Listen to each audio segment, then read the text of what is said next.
my gang wall. That back came real fast. I feel like Usain Bolt. These teams not like us, they not in the same boat. We hit all the big things, we got all the big rings. They ready to go. We ball never fold. Grind, stay in that mold. Another ring is the goal. All we do is win, win, win, no matter what. It's a scary sight, a line of jersey and a cut. Faithful to the bank, the gang, yeah, we up, living plush. Soon as you look up, another touch. Damn, it ain't next year, it's over here. Now, crowd full of red, white, and gold, screaming loud. Let's get it in, let's get it in. Niner gang, another win. Let's get it in, let's get it in. Niner gang, another win. Welcome everybody to a brand new episode of Foreverfaithfulpodcast and Niner Game Podcast. I'm Brandon Freeman, joined by me, as always, is my co-host, Dion Johnson. How we doing, bud? Doing good, man. Doing good. Ready for a fun-filled show. You know what I'm saying? We're going to give it a little bit before I get into my comedy. I am ready. Dude, we have so much to talk about, and it don't look good for one. Not at all, bro. We're definitely going to have to talk about that. But today we're going to talk about, we're going to give our predictions basically on who's going to make the team, the 53-man roster, and who's not. Even though we still have a last preseason game tomorrow against the Raiders, we're still going to go ahead and do it and see if we agree with each other on who's going to make it or not. But let's get right into it. Start first, Dion. Who's standing out to you so far the past 2 weeks? And who do you think is going to possibly make the team? Our first pick, John Stribling. Stribling has been absolutely amazing. I understand what Kyle is doing, but I don't like it. I don't like that he's kind of downplaying what Stribling has done. You know, kind of try to be the bad cop, so to speak, you know, when it comes down to football and whatnot. To me, that's it. You know, he's like, yeah, I mean, I'm like, come on, bro. Like, what are we doing? At this present time, DeJon Stribling is doing way better than anybody else could think of. So I don't want to hear nothing, you know. But what I will say is when it comes down to it, man, you know, we have a nice core of players that we are focused with, and those guys are doing some good work. So I can't be too mad at it. But I have to say, if you're asking me who is the guy, it would be DeJon Stribling. That is the guy that has been the standout all of preseason. Of course, there's been a lot of talk about him. You know, after we drafted him, everybody was a little confused on, like, who is this kid? And, you know, now it's like, oh, well, he was, you know, we were going to draft him. Oh, he's up on our board, this, that, and the third. All y'all had a chance to draft a kid, but none of y'all drafted him. I find that to be, you know, not true. I don't think it was that case. I think that's just them trying to quell the noise that was coming from us as Niner fans. We were definitely a little upset with what was going on with with the fact that Stribling came along and that happened.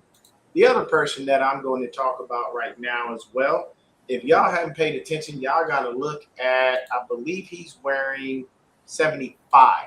James Thompson Jr. has been making plays. Yeah, he has. And if you have not noticed it, you need to go back and watch the first two preseason games. 75 is out there doing his thing. I think he is a sleeper to make the team, but those are my two guys. What about you? For me, I'm going to say first one, I'm going to say Duggar. Duggar has stood out to me Duggar for sure. I think he's going to be a good addition to the team, and he's been fucking everywhere on the field the past two preseason games. I'm liking what I'm seeing from him for sure. The other one, I'm going to have to say he's actually looking better than Green right now, is Jacobs. Jacobs? I think it's his last name, right? Jacobs? Hold on real quick. He's a DB? I think so. Let me Yeah, look it up real quick just to make sure. I could have sworn I think he is a DB. No, we have Jack Jones. I think that's Jack Jones. That's who it is. Jack Jones. Yes. Yes, Jones. Sorry, Yeah. my bad. My bad. I'm still learning the new guys' names. So Because we have so many people that we have no idea yeah, who the heck they it's are. crazy. So, yeah. Okay, But Jack, you like Jack Jones? No, Jack, he's been making plays. He has been, and I'm really liking what I'm seeing from him for sure. You know, to me personally, Ronaldo Green has not been showing up for me lately, especially in practice too. He needs work, man. It's killing me to say it. Work still. Yeah, I agree. I think I'm saying that Green has more work to do, and it's kind of a little disappointing to see what he's been giving us, just based on the fact that I kind of liked what he said in his press conference. You know what I mean? He seemed like he was a little more locked in, like the game slowed down for him. But I do agree. He needs a little bit more work. And yes, Jack Jones has been showing up a little bit more. I've been seeing. I think they play Jones at DB and safety. Yes. So, yes, I think he'll be good at safety too. So, the other one I'm looking at, even though he has been kind of like injured off and on, is Remilio Heights. Oh, Romello, yeah. I want to see more for him, and I'm kind of I know he has a little injury right now, but I'm wondering if he's going to be able to play tomorrow. Because I do want to see some plays from him tomorrow against the Raiders. It'll be the Battle of the Bay. For people who don't know, when we say the Battle of the Bay, for younger fans who only know the Raiders is the Las Vegas Raiders. They initially were the Oakland Raiders. And you got Oakland and you got San Francisco. They are literally separated by one bridge. And that Battle of the Bay is something that's real. Like, there's no games with it. And to be honest with you, I'm actually happy that the Raiders have left, because the Battle of the Bay brought a lot of unfortunate violence on both sides, Niner fans and Raider fans. I'm gonna be a homer here and say more Raider fans than us, because we're a little more civilized than them. I'm just saying. But this Battle of the Bay would be something good for them. Those guys can go out there, take some aggression out on each other. Remember, in the last preseason game, you're mainly going to see nothing but backups.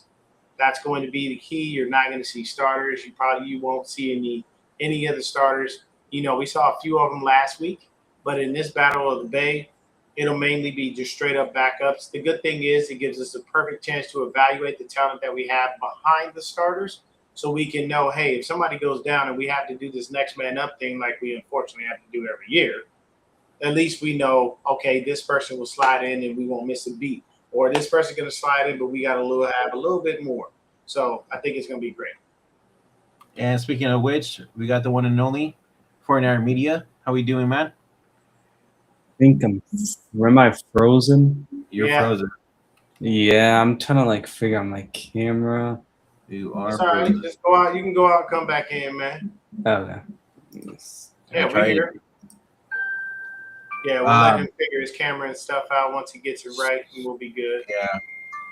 So, also too, dude. So we've been having tryouts basically on the left guard area. Yeah. How are you feeling about it? Who do you want to see there, and who's standing out to you there as well? Because I know they were flip flopping a lot the past two preseason games between players. I would like to see Robert Jones there, but I don't know. What do you think?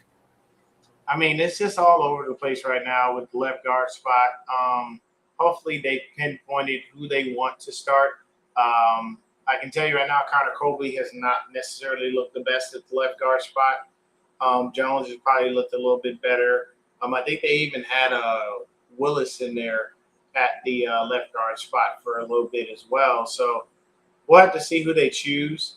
But me, I'd go with your pick. I'd take Jones to be in there and start at left guard. I think he's probably our best option as of right now. Since all the other offensive line spots are truly solidified, that Trent's starting at left tackle, Brindle's the center, Pooney's the right guard, and McKivitz is the right tackle. So we'll see what we got. But definitely excited for this final game because I want to see what we got in those backups.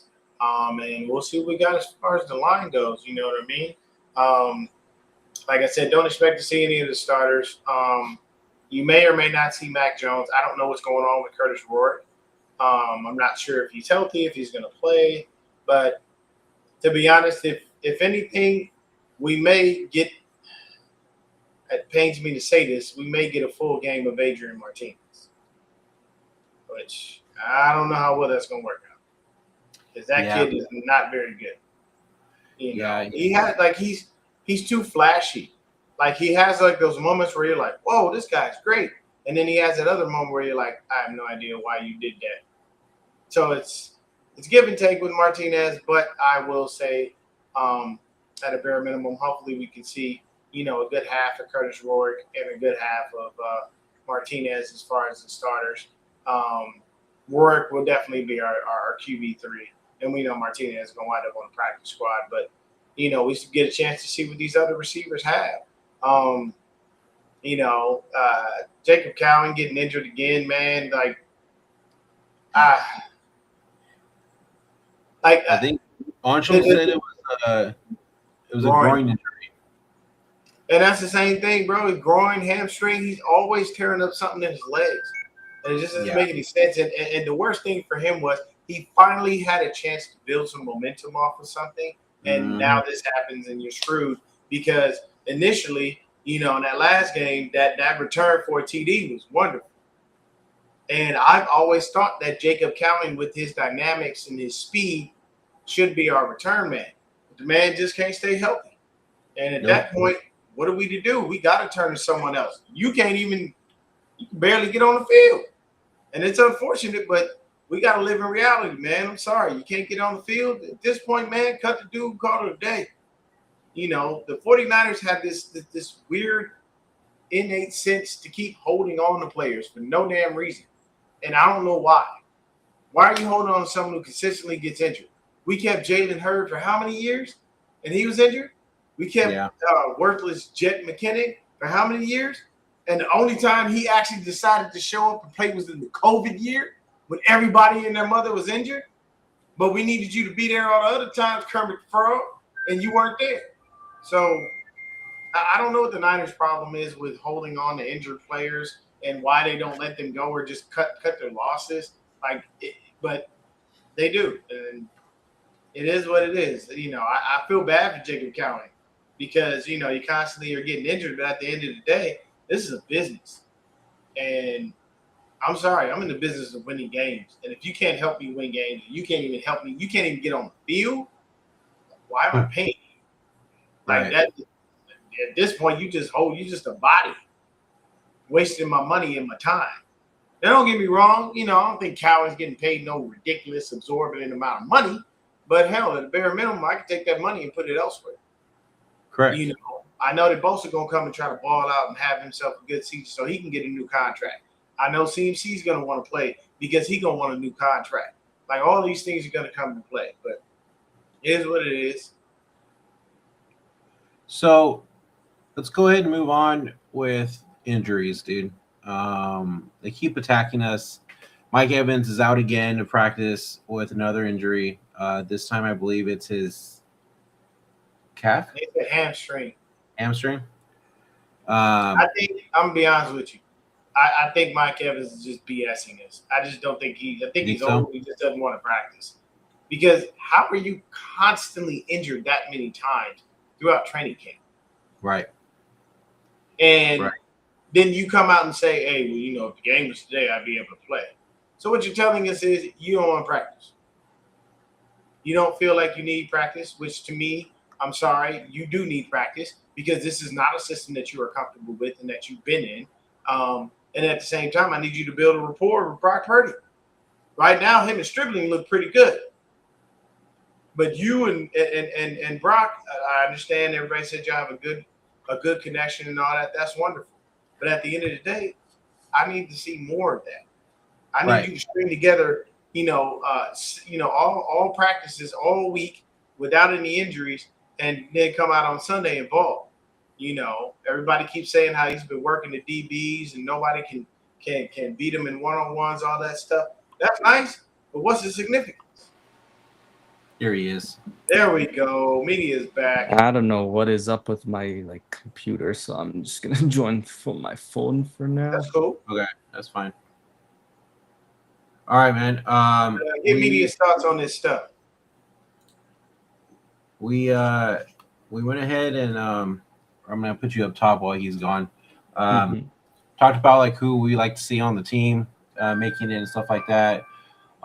Just give us some names you think you'd like to have on the team. And so this isn't a prediction yet. This is just kind of who I want, correct? Well, it's kind of like a prediction / who you want type thing, Yeah, I mean, the obvious answer is my boy Jacob Cowing, but obviously, I mean, I can't believe he's hurt again, dude, with the groin injury.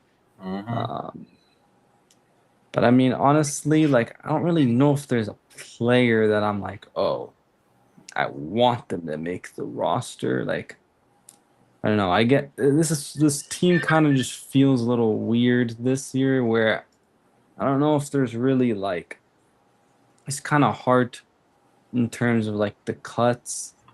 Who's really gonna make it? I mean, there's so many of the positions are so deep already, too. So I don't really feel we kind of know. I think really the only other question mark is that left guard spot and safety. But I think other than that, I think we know who will probably make it at the other spots.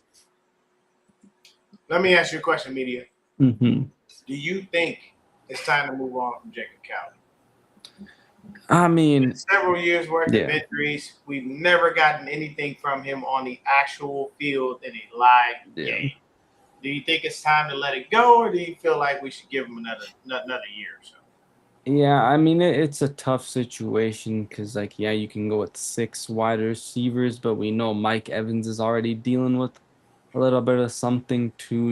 Deshaun Stribling is also kind of dealing with something. So I don't know. I guess it depends on who would be available. Does a team end up cutting someone that, we think, that the Niners could bring in? From what I've been seeing, maybe a guy like Tutu Owl hasn't been doing too well, I think, in Miami.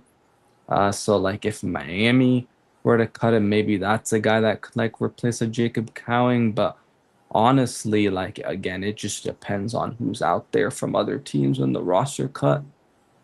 But yeah, I mean, it's just unfortunate. Honestly, I think this was his best kind of chance, and I think it is, unfortunately, probably time to move on. And even though, it obviously hurts me to say that, but yeah, unfortunately, I mean, it's just you can't stay healthy.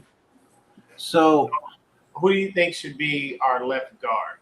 We've got constant competition there. So, who are we looking at to take that mantle and hold that spot down out of all the guys we've seen?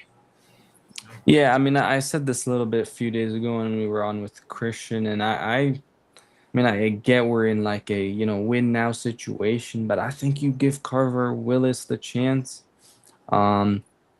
If he is struggling, I mean, the thing about offensive line is it's not a position, I believe, where you can necessarily just kind of sit there.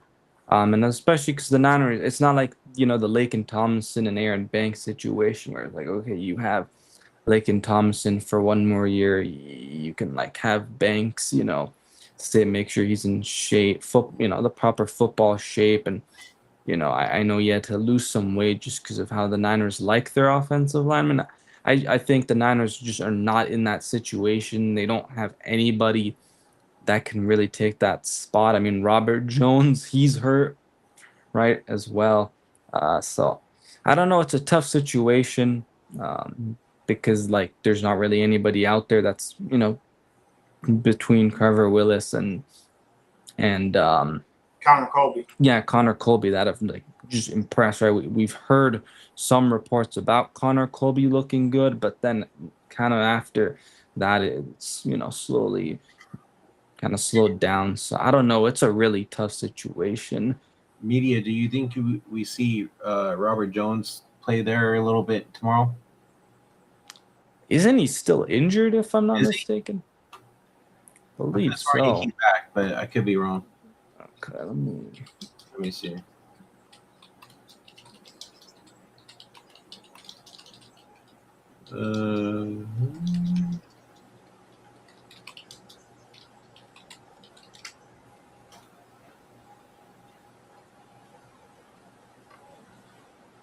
Yeah, he won't play. No. According to Shanahan, Jones has an undisclosed injury. They kept him out of recent training camp practices. Team is evaluating whether he'll return for the final preseason game.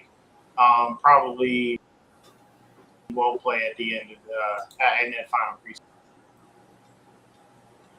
Okay. Oh, that answered my question. But would you want to see him in that position at all? I Where think honestly, where is his regular position at usually? I think Jones is like one of those do-it-all kind of guys. I think he can play anywhere. Anywhere? Okay. I think he can play all five positions. But I think he's mainly a guard or a tackle. I don't really see him playing center very often. So I think he's mainly a guard / tackle. Got it. Okay. That makes sense. Let's see. We were talking about the injuries too when you just came back, media. We were talking about Mike Evans, how he's out again for practice. I mean, what's your take on Mike Evans being hurt again? Basically all training camp. Per se. yeah, I mean, it comes. We kind of already knew it was gonna be a risk, just especially him coming off of the hamstring last year. And I'd say okay, if he was a little bit younger, I wouldn't say that's like really maybe as much of an issue. Could be an outlier, but we know Mike Evans is up there in age too. What, he's 33 years old, I believe. It's unfortunate. I mean, again, you came with that risk. You knew that was a risk. Yeah. With Mike Evans, I mean, that's why you've added some more depth too, right? With guys like Jordan Watkins going into year two, obviously just dribbling. What's his name? The Demarcus Robinson, right? I mean, you have the better depth. I don't know. It's tough. Because I mean, you just don't have Ricky Pearsall too, and not trying to say Ricky Pearsall's Mike Evans, but like you're losing that type of kind of receiver right now with Mike Evans too. I mean, I know the report came out today from Jeremy Fowler just a few hours ago that he is expected to play week 1, despite him dealing with these injuries. So I guess that's somewhat of good news, but I mean, it's also tough because obviously the whole Australia thing too. So, having it be like 17, 18 hours travel, it's a tough situation. Yeah, because Dion was just saying that he thinks it's just kind of like an excuse, basically, and he'll be fine going into week 1, right, D? Oh, you're on mute. I do honestly feel like that's what's going on. It just seems like that because it's like you're an older dude, you don't really want to practice. Hell, they don't make Trent practice like that. They don't make Christian McCaffrey practice like that. So how are we going to turn around and therefore ask Mike Evans to do? Like, he going to look and be like, okay, so I know I'm the number 1 receiver because ain't nobody better than me, and we need to figure this out. But that's just my thought process on it. What do you think? Yeah. I can see that happening because they basically kind of did that with Christian McCaffrey.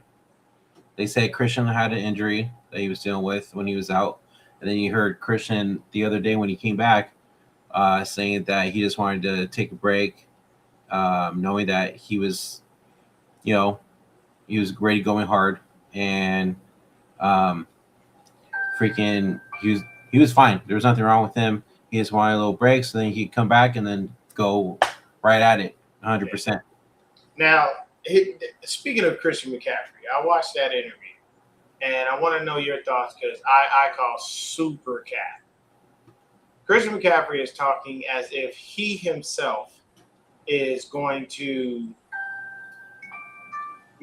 be understanding of not always being the guy on the field and not always having, having the rock and whatnot and scaling it back a bit.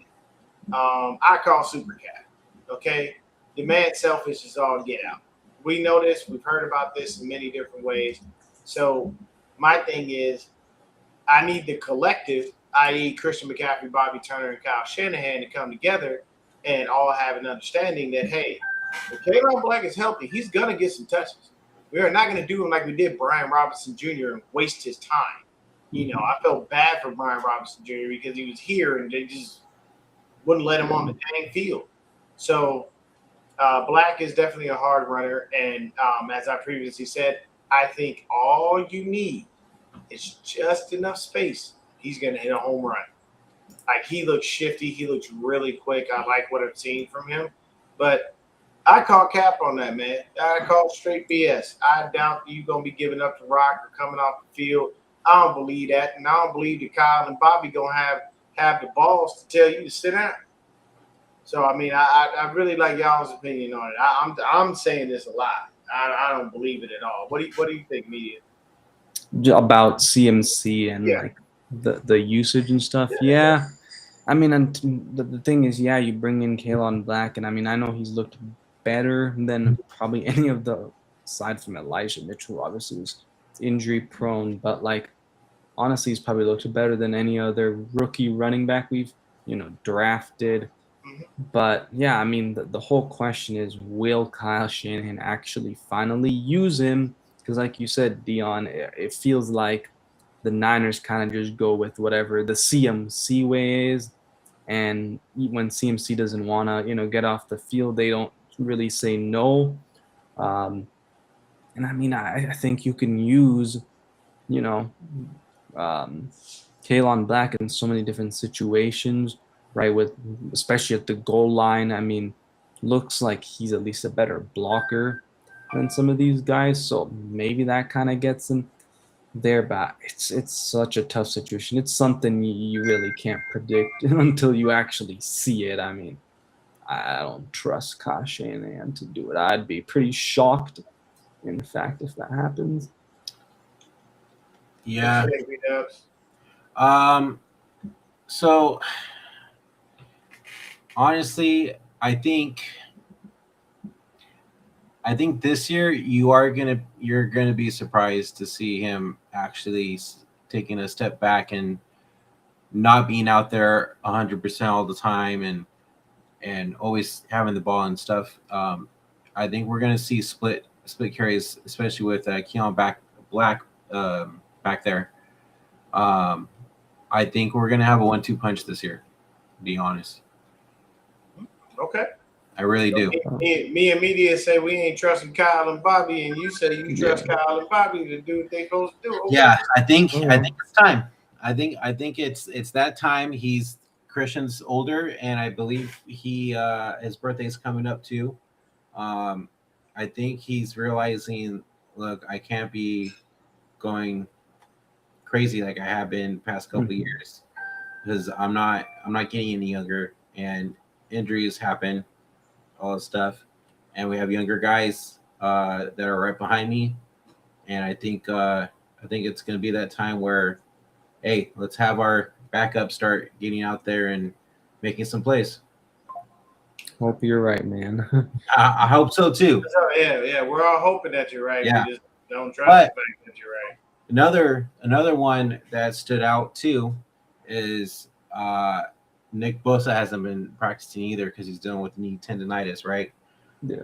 But then you heard Bosa say that he's feeling good, he feels great, and he's going to be ready for week 1.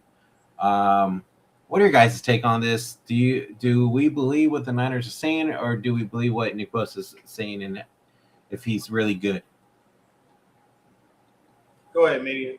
Yeah, I mean, do I trust this coaching, this staff? Heck no. In terms of injuries, they're always lying and trying to hide. I mean, heck, 2024 was it? We didn't even know we were ready to play the Jets, and then a few hours before, oh, CMC's not gonna play, and we're like, wow. So I don't know. The whole thing that just makes it even tougher, obviously, than prior seasons is the fact that the Niners have to go all the way, to Australia, and it's a tough situation, to have players that are already dealing with, these issues, right? I mean, again, it's such a long flight, so I think it's such a tough situation, and obviously Nick Bosa's coming off the ACL injury, and basically, had a pushback. So I don't know. It's really tough, in my opinion, just because the whole travel thing. Now, if this was, you know, even going to just the East Coast, I'd feel probably a lot better because it's like what, half the time, um, or even more than half the time. So I don't know. It's tough to. Like, it's just a really tough situation just with this whole traveling situation and it being so far. Honestly, I mean, because his ACL injury came so early in the season last season, I feel like he is 100% and he's feeling good and all that stuff. I'm kind of feeding what Nick Bosa is saying. I think he's kind of like pulling a Trent Williams in a way where he's not doing training camp, kind of like how Trent Williams did in the past, right? And I think he'll be okay going into week 1. Dion, let me get your take, man. Me personally, I think Nick Bosa's fine. I trust him more than I trust our trainers because they can't keep nobody healthy. And Bosa's had this injury before and he came back. So that's true. I'm not about to stress Nick Bosa. He knows his body.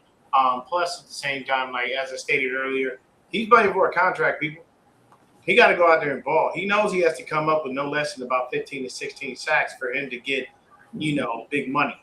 Yeah. Speaking of contract, that's another thing. You listening to the radio, 95.7 The Game and KMBR, they're both saying that they think Nick is also holding out because of a contract. I don't know. I doubt that. I really doubt it. Yeah, I don't think Once so. again, you have to think about it. You didn't play last year. Yeah. The NFL is a "what have you done for me lately" type of league. Right. And you didn't do nothing for us last year at all. Yeah. And when you don't do anything, you can't come in and then just start acting like you want to hold out because you want a new deal or you want a new contract. You have to go out and earn that. Same thing, because they even said the same thing about Christian McCaffrey. Oh, he's holding out because he wants a new contract. We're hearing this, we're hearing that. You're not hearing anything. You're making it up. Kyle Kane, I think he was at one of the joint practices and obliterated that day. He was like, this is not the case. Nothing is wrong with Christian. Like, we're being cautious. So, for me, maybe Christian has finally realized, hey, I can't do all the things I used to do. Can't go as hard as I used to go. I maybe have to really truthfully this season scale it back. Once again, I will wait until I see that before I believe it. Because if we have another game where Christian McCaffrey has 25 carries and Kaylon Black has 5, that's not spelling Christian McCaffrey. That's not resting him. Yeah. That is still overworking him like you always do. But he does need a new contract. And we'll see how hard he can go this year. Being honest with you, if I see what I like from Kaylon Black, somebody else will take CMC. I'd rather get younger. We are one of the oldest teams in the league, and we got to get younger, especially at the running back spot. You can't have an old back. Old backs don't really do much unless they're like Derrick Henry or something, Marshawn Lynch. Guys who no matter what, they just run through everything like a brick wall, no matter how old they are. Those are the things that I see, but it remains to be seen. I think that Nick Bosa will still come out and have a fairly good year. And I say this, if he comes out and he doesn't have a good year, he gets injured again, when you go to the negotiating table, you have that to use against him. Hey, the last 2 years, man, you ain't really played much. Don't be coming here asking for, top tier Myles Garrett type money. We ain't giving you that. You're going to get middle tier because you're not a game wrecker. and it's no disrespect to him, but he's not. Like some of these guys out there in the leagues are one-man wrecking crews. That is not Nick Bosa. Nothing against him. I like him, but I'm just being honest. Right. So we'll see. We'll see what he brings to the table as far as the season goes and whatnot. But I just think honestly, him and CMC are they're just chilling, doing vet stuff. Hey, I'll keep myself right. Once we get done with this preseason game and we start making the cuts, and we have to actually practice for our first game, guarantee you it's going to automatically be Bosa and CMC are perfectly fine. Mike Evans is fine. And you're randomly see all these injuries magically disappear. So speaking of injuries as well, might as well go right into it. We saw George Kittle come back to practice, fully healthy, right? It's been activated. He's been activated off the PUP list. We did talk about this our last show with Christian, but now that you're here, we want to get your take as well. Do we actually see George Kittle go with them and play week 1, or would you rather have him wait till week 2 to start? Personally, there's two people that I don't want on that plane, and it's Kittle and Kyle. And it's not that I don't. It's not about me not really having a general like for Kyle, so to speak. It's a safety thing. I don't want him to have any headaches triggered by all of the cabin pressure. That is a 14, 15-hour flight. That's long as hell to be sitting on a damn plane. And I would rather play Kittle week 2, but I know Kittle, and he pushing to play week 1. That man, you could send George Kittle out there with one arm, one leg, half an eye, and an index finger and a middle finger, and he still think he can go out there and ball and catch everything. That's just who he is. So it's like you admire the determination, but at the end of the day, hey, you gotta let it be what it is, man. Ain't really much we can do on that. I only want Kyle to stay back because, like I said, you've been in an accident. That concussion was a lot. There's a whole lot going on with him right now, and I don't want him to have any anxiety attacks while he's on a plane or anything like that. Like, it's a serious car crash that he was in. Even though it don't look like nothing happened to him. I don't know who his plastic surgeon is, but, he is out there close to the Silicon Valley, so I'm pretty sure, all the money he got, he found a way to get somebody to make him look pretty again. Although I still am waiting for him to shave that douchebag mustache. I hate it. Hey, at least he's spending smart money, unlike we know who. True. Yeah. Anshul, your take real quick one more time. Yeah, I mean, in terms of George Kittle, I think you don't play him week 1. Just like I said with the whole Nick Bosa thing, that's such a long flight. Just like Dion said, the cabin pressure, the way that it can deal with your, legs. I think it's just better to have him stay home, play him week 2. All right. Well, we might as well get right into it since our boy Joey just brought it up. So, breaking news. Our fucking owner, Jed York, gets in some trouble playing fucking hooky Sunday in Ohio, trying to look for a damn prostitute for $140. Motherfucker's a billionaire. Can't go to Vegas to go get himself a goddamn stripper. He had to go to Ohio and find a fucking private prostitute. Come to find out, the ad that he looked up at was a fucking set me up by the cops. He gets caught, arrested. Body cam footage came out today of him getting arrested. Literally had $140 cash in his wallet ready to go. And homie was dressed in some fucking basketball shorts and a Yankee shirt. So he's ready to get his willy sucked on. So homie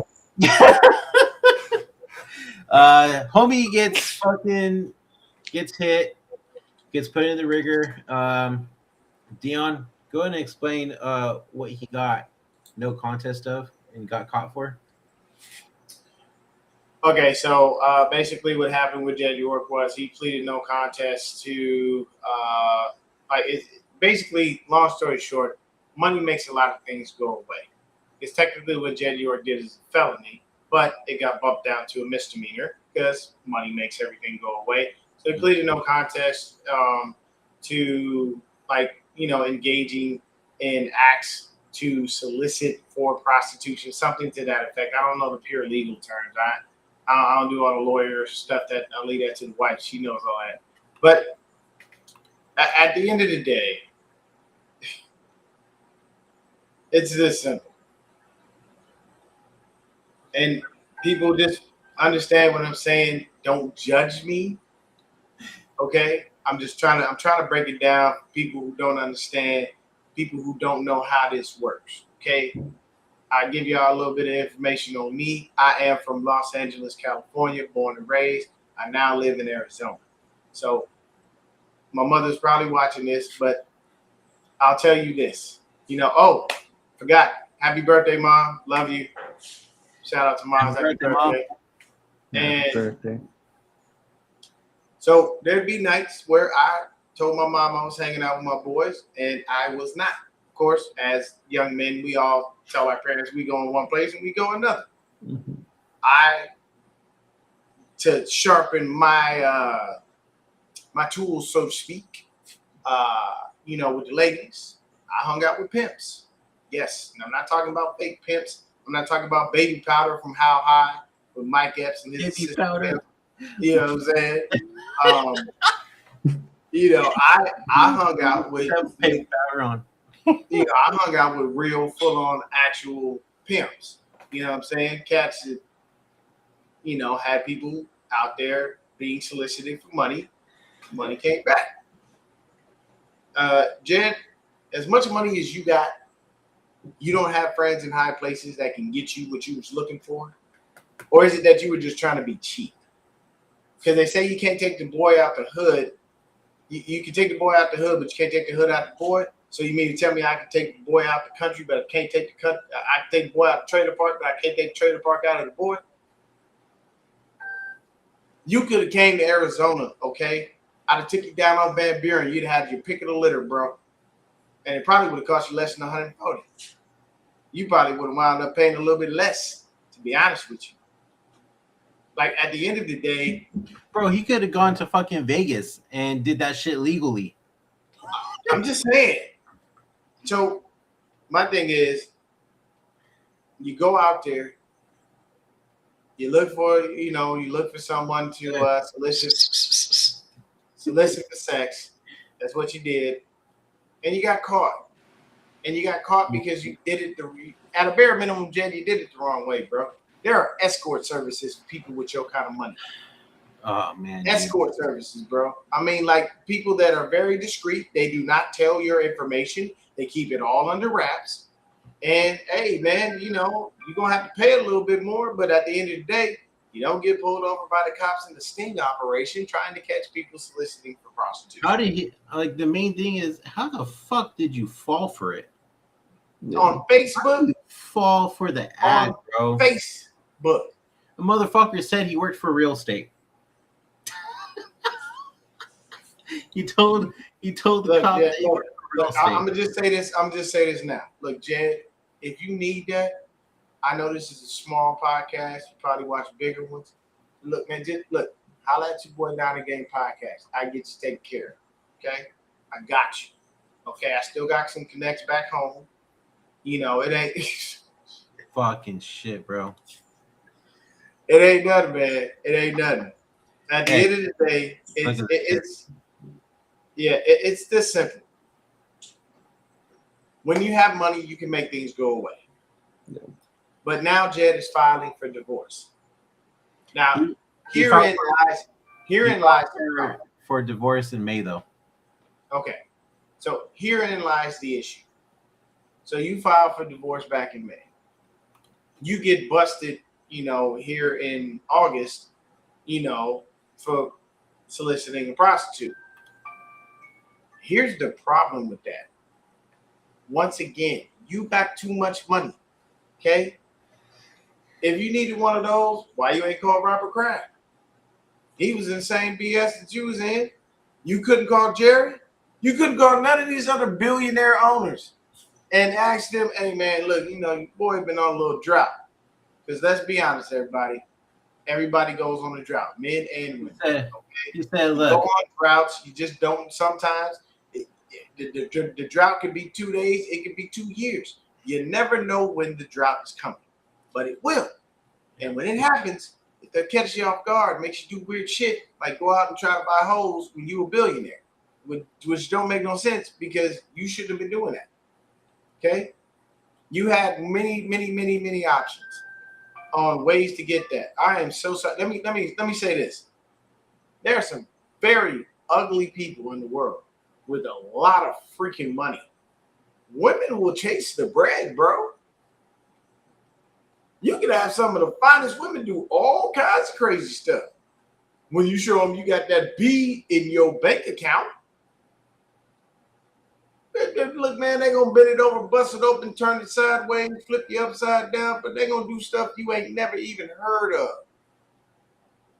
You're going to be laying there not knowing what happened and why your soul just got sucked through you know what. You just got to be smarter about things like this. And at the same time, so here's one thing I did want to address. Because Kyle said, oh, no, it had no effect on the team. That has a big effect on the team. That has a massive effect on the team. Because that is a black eye on our franchise. We ain't never catch Eddie D out there soliciting for hoes. And I can tell you right now, you're getting divorced. So what is the York family going to do? They need to protect their interest when it comes to the Niners. We don't need your ex-wife having ownership of this team. We have to protect that. So now we got to push you backwards. Hold on real quick. Go ahead. If I'm not mistaken, I think the parents actually own the team. Okay, so his father, and his mother. His dad does? Yeah. So the other thing as well, I can tell you right now, I think Jed York takes a full step back.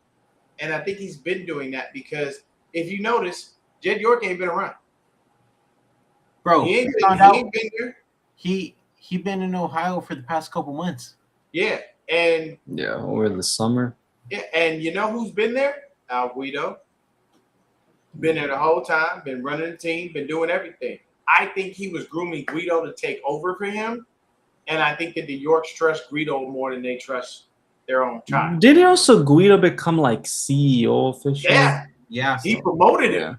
Yeah. So with that promotion, I'm like, I think they're moving things around so that he can become, the guy that goes to the owners' meetings, speaks, talks, does all of the media stuff because Guido just carries himself better.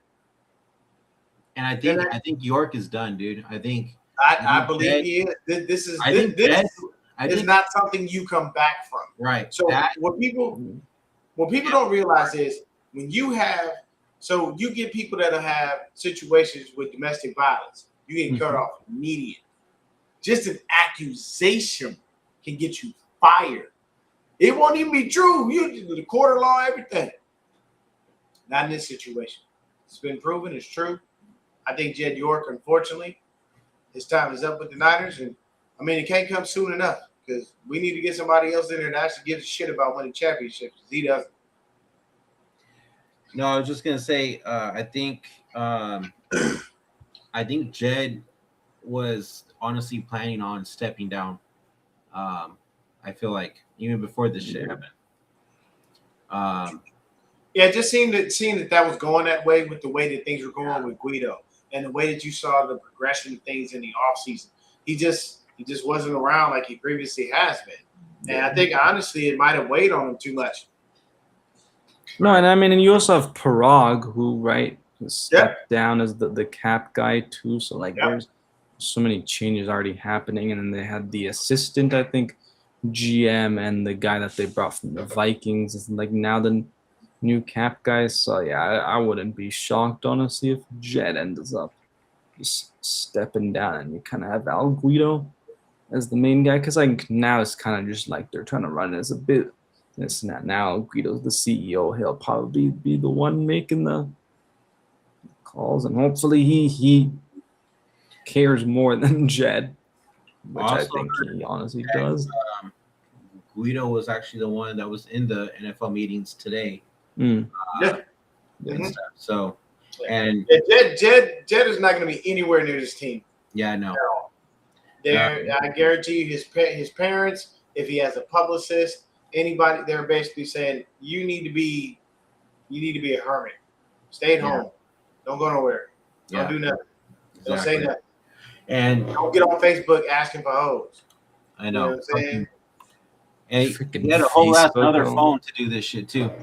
Well, no, he did. He had a burner, but Yeah, they caught him on the burner. Mm-hmm. So just so you know, people, when they put the report out, they say he was caught with criminal tools. In the state of Ohio, a criminal tool is whatever you use to commit the crime. So the criminal tool in Jed York's case was his cell phone because that is what he used to commit the crime. So don't think of criminal tools as just like a knife or a bat or a gun. It can be whatever you have used in that state to commit the crime. If I picked up this thing that holds a cell phone and I use it as a weapon, that is a criminal tool. Just so you guys understand the reference in what he said. Yep. Or what's being described, should I say. 9:54 p.m. Yeah, it's just fucking just can't catch a break with injuries, with fucking Dude, this team is a whole like Now Jed content York. just machine, dude. It's like they just do not disappoint in terms of being content creation because there's always something for you to always talk something. about. Dude, we can never stay quiet during the off season. It's crazy. Yeah. Yeah. So I did want to ask y'all about this. It's not about our team, but I did want to ask how y'all feel about it. 9:54 p.m. How do you guys feel about the Browns starting Deshaun Watson? I mean, I don't blame him, I guess. I don't know. mean, okay, my this is how simple I'll keep it. It's the Cleveland Browns. Speaking of which, the Cleveland Browns, you think you'd hear all the bullshit that the Niners going through with the fucking Browns? Okay? Like, honestly. I'll say this. For Yeah. me, I don't know. I think it was a stupid move. I think they knew all along that Deshaun was going to wind up being the starter. Yeah. And I think they did the competition so that they didn't piss off Shador. Here's my thing. Is Shador the greatest quarterback ever? No. Not by any stretch of the imagination. You know, was he highly touted coming out of college? Yeah, a little bit. But at the end of the day, the key is when you draft a quarterback, the first thing you want to do is see what you've got in them. You want to know if this is going to be the guy. If I'm the Cleveland Browns, I understand you starting Deshaun Watson because the owner asked you to start Deshaun Watson. Because the owner came and said, hey, we're paying him $47 million. I'm not sitting $47 million on the damn bench. At the end of the day, if they start him the whole season and he stinks up the joint, there's nothing more. Hey, what's going on, Courtney? There's nothing more you can do because he knows this is his last run. There's no other team that is going to touch Deshaun Watson with a 10-foot pole. And at this point, with his track record, they might make that pole about 35 feet because they don't want to, him touching them in anything. But what I will say is you should have let Shador start and just gave him a full season with the starters and just seen how he progressed. At a bare minimum, if you didn't like what you saw within the first 4 to 6 weeks, then you could have flipped and gave the ball to Deshaun. It wouldn't have been as bad. But what you have to remember is Shador has that city. He has those fans. He has that team behind him. So all these guys are there, and they like him. And the BS excuse they came up with was, oh, we're going to start him. He's going to be on the road, so he won't hear the boos as much. If you come home and stink up the joint, I don't care if you come home 2-0. They still going to look at you and be like, boo, we don't like you. Mm-hmm.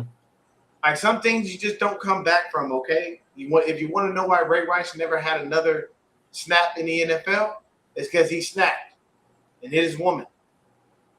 That woman even went back to him. I believe they're still together to this day. They reconciled their differences. But Ray Rice never set foot on an NFL field again. Nobody would touch him. Deshaun lucked out because he played the position that the league covets the most, which is quarterback. That's why he wound up still being picked up even after all of the egregious charges and the billion freaking civil cases and things like that. At the end of the day, Deshaun, I hope you didn't screw off that money. I hope that you kept it right, that you invested it, that you had a good financial advisor, and that you find other things to do. Because football, this is your last year. I don't see him playing anymore. And to me personally, I would have started Shador just because I need to figure out if I am drafting a quarterback next year or I am not. Well, I mean, they drafted fucking 4. Yeah, they drafted that guy from Oregon. But what I'm saying is, you know Dylan Gabriel ain't the guy. You know that. And everybody knows Dylan Gabriel is not the guy. He ain't done nothing in this league. He ain't going to do nothing in this league. Okay? But you should have came in and said, let me see what I got in this kid. Let me just give it a shot, see what we got, and then you go from there. Go see winning games. Deshaun Watson is starting quarterback. Say they're 8-3. What's your respect?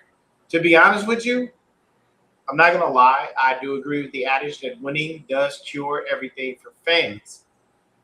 But Deshaun has negatively impacted the fans in so many different ways. I don't know if Wendy's going to shut him up. I really don't, because you got to think about it. You came out and basically was like, you know, I got injured on this field and these people booed me. You know, they were upset with this, they were upset with that. First of all, you stuck up the joint since you've been there. You ain't done nothing to earn nobody's respect. Nobody should be over there cheering that you on the field. You sucked since you got there. Yeah. The Deshaun Watson in Houston is not the Deshaun Watson in Cleveland. And that's what they were hoping they were getting. And they got nothing. They wasted $232 million. Wasted every penny. 2 injuries to the massage parlor fucking debacle. And yeah. I don't know, man.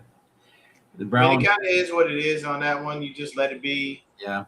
I personally think they should have started Shador, but hey, you'll see what happens when he plays, and if he doesn't look good, All right. it is what it is. Yeah. I got 2 more questions for you guys, and then we'll end it. First things first is today, like it says on the bottom of the ticker, the NFL decided to eliminate the Pro Bowl. Thoughts, guys? Finally, a goddamn time. The Pro Bowl fucking sucks. It's useless. Like, other than, okay, obviously it's good that these players get the recognition of, they're like a Pro Bowl, basically like an all-star, which that's completely fine. But honestly, like compared to other sports, I think the Pro Bowl in the NFL was just dumb to have, because I mean it's flag football, and it's like nobody's gonna care when you have the Super Bowl like the next week. I think it was just useless. So I'm honestly glad that it's gone. It's gone now. Yeah. I think the Pro Bowl went in the toilet when they switched when it was played. Because no one is going to want to play in the Pro Bowl the week before the Super Bowl. I'm not taking a chance on getting injured before that. That makes it happen. He ain't going back to Houston. I don't think so either. Nah, bro. If you remember what happened with that owner and everything there, no way. Nope, they will stick with CJ Stroud. They'll hope and pray that he can figure it out. But yeah, he's not going back to Houston. But with the Pro Bowl, I think when it was played after the Super Bowl, it was better. Why? Because everybody went. I'm going to be honest with you. When you went to the Pro Bowl, man, shit, that was an extra check. And if you won, it was a little bit more than the losers. Hmm. Now, mind you, it has taken a turn for the worse over the years. It's just gotten just horrible. It's to a point where the guys don't even play. And I think that's why they just took the Pro Bowl away, because they're not even trying. Yeah. Like at this point, you got wide receivers wanting to play DB, and it's just become a joke. Me personally, I feel like if they would have kept it after the Super Bowl, along with telling players like, "Hey, when you go out in this game, play this game, bro. Like, Right. don't go out there and just joke around. I'm not saying you got to go out there and kill somebody, but try." And that they've been threatening doing this for years because no one is trying. Yeah. Because it just looks like they're just out there doing whatever.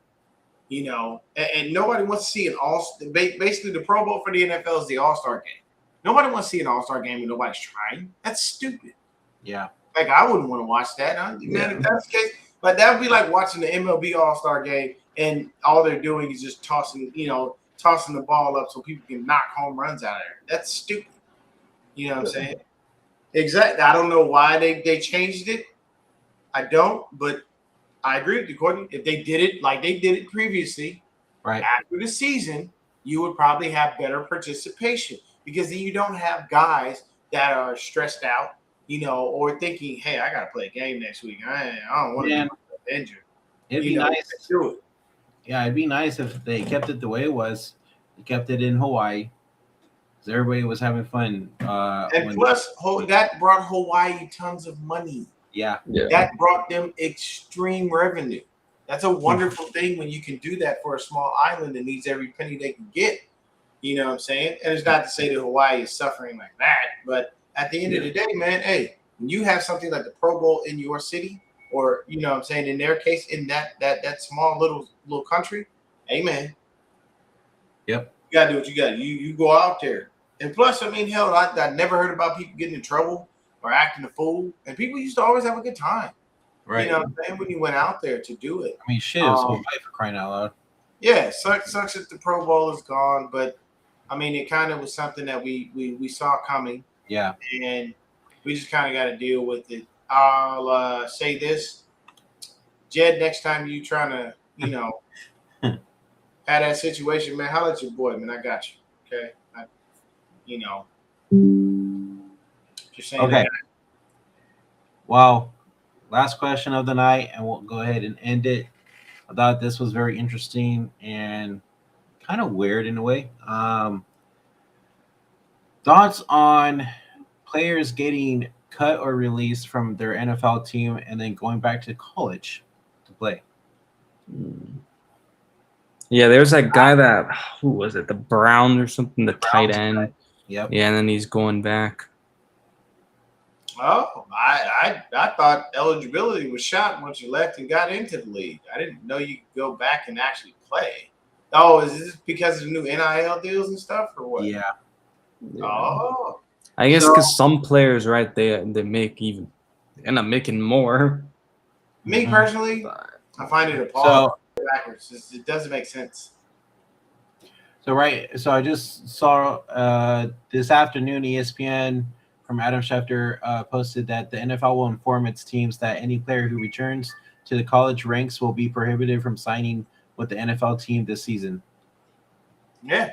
So basically, they're going to college, and that's their decision, and basically they can't come back. Like, I mean, if you go to college, go back to college for your education, and get it. That's different. If you're going to play football, bro, the XFL is right there. Yeah. Or the UFL or whatever the hell they call themselves. I don't know. Yeah. So, but you could go there and get a job and be cool. You still get your reps in. You still get your work in. You're probably going to be better than most of the people that are already there on the team. So, basically, just go do that. The tight end from the Browns that got cut, he's going to go back to college ball and play at LSU with Lane Kiffin, supposedly. Yes. And then I guess after this whole shit went ahead and happened, I guess SEC already banned for that happening with all their teams in their I think it was a Big Ten. It was I think Big Ten and SEC did it. Yeah. Okay. So I just thought that was fucking weird, to be honest. I've never heard of such a thing. Yeah. Yeah, that's definitely kind of weird. I didn't think about that. Yeah.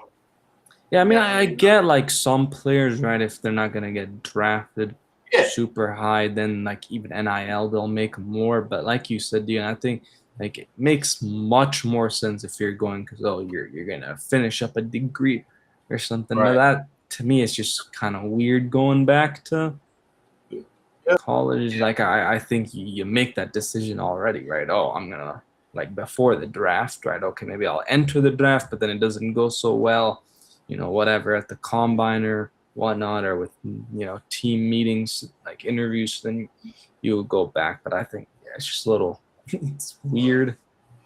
Yeah. Especially because like some of these players may have already were playing in the NFL, and then like you're going back to college.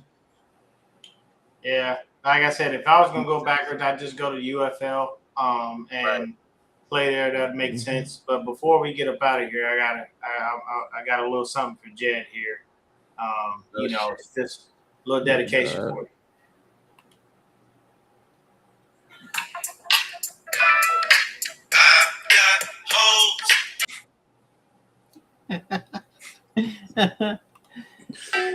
I got hoes. Flag. I don't want to get us flagged for using Luda. Shout out Ludacris. Rest in peace to Nate Dogg, one of the greatest hook writers ever. But I had to do it, man. I had no choice. He'll be fine. Yeah, I think he's gonna be fine. I don't see Nick Bosa missing week 1. I think he'll be perfectly fine. I don't think it's really tendonitis. I think it's just the fact that he taking his time. You know what I'm saying? But yeah, dude, man, it's just so weird because like we haven't seen the 2 offensive linemen we signed in free agency because they've just been hurt.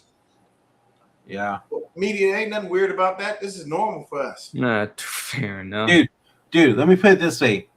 I just saw a fucking list right now that says we're already the most fucking injured team. Oh yeah, no, I saw a list too where it was literally like it had all the teams and the number of injuries, and then I see Raiders with like 1, and I'm like, bro. Look at this shit real quick before we end it. Oh, yeah. Look at this shit. Yep, that's the same one I looked at. Fucking 25, dude. And it's not 25 players that are gonna get cut. Like it's not like the practice squad like players. It's actual meaningful players too that are. Yeah, this ain't 25. regular dudes, but Yeah, it's not like at the end of the day, man.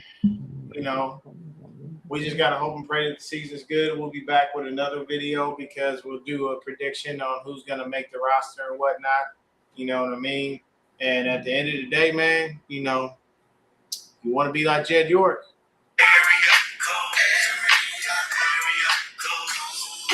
Oh, I fucking can't, bro. And on that note, until next time, guys, I will be live tomorrow for the game, doing play-by-play on show. Dion, if you guys want to join, let me know. It's a 7 at 5 o'clock. It's at 5 o'clock. 5 o'clock. D, let me know if you want to join too, bro. Let me know. I know you have work, but if you do, just let me know. Yeah, I'll let you know. I'll keep you posted. Let's get up out of here. All right. Until next time, guys, go Niners. Peace. Peace.